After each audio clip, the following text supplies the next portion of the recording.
O mercado financeiro continua com muito otimismo em relação ao comportamento da inflação. O relatório Focus desta segunda-feira trouxe um novo corte da previsão do IPCA para este ano e também para 2018. Para este ano, apenas 3,38% de previsão de variação do índice oficial de inflação. E para o ano que vem, o mercado prevê 4,24%, os dois bem abaixo do centro da meta, com tranquilidade. Agora, o problema é que essa queda da inflação também está muito relacionada à fraqueza da atividade econômica e por aí o mercado também continua cortando as projeções. Para o PIB deste ano, agora se prevê uma expansão de apenas 0,34%, estava em 0,39% na semana que vem, portanto, está havendo uma certa aceleração aí do ritmo de corte da projeção.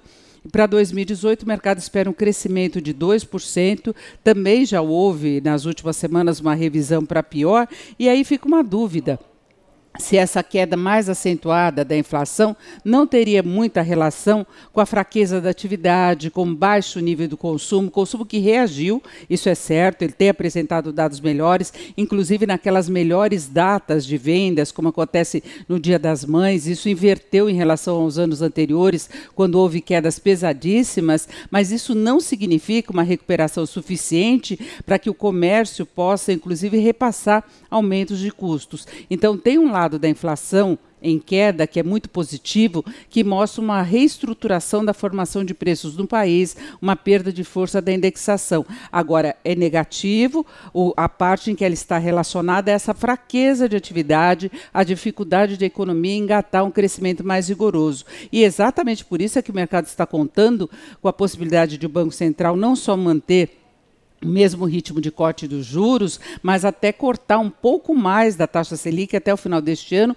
do que se previa anteriormente. E esse corte veio no relatório Focus de hoje, o mercado trabalhando agora com a Selic em 8,25% no final do ano e 8% no ano que vem. Antes da delação da JBS, o mercado dava como certo que a Selic fecharia este ano em 8%.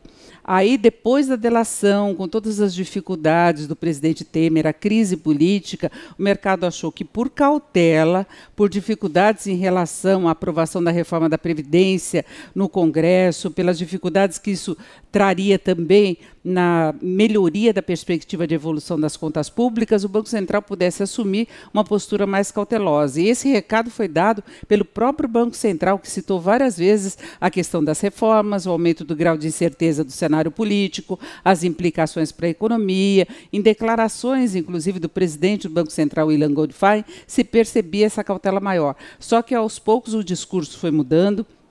A inflação cedeu muito mais do que se esperava, a economia não dá sinais de uma retomada mais vigorosa, e aí vem essa projeção de uma queda mais forte dos juros, que seria um dos poucos instrumentos que o governo teria hoje para conseguir estimular mais a atividade econômica. A redução dos juros é muito importante para que haja uma melhoria do crédito no país, uma condição melhor de renegociação das dívidas que ainda estão num patamar muito elevado, e não se trata aí de manipulação, de uma tentativa de induzir um crescimento artificial. Não.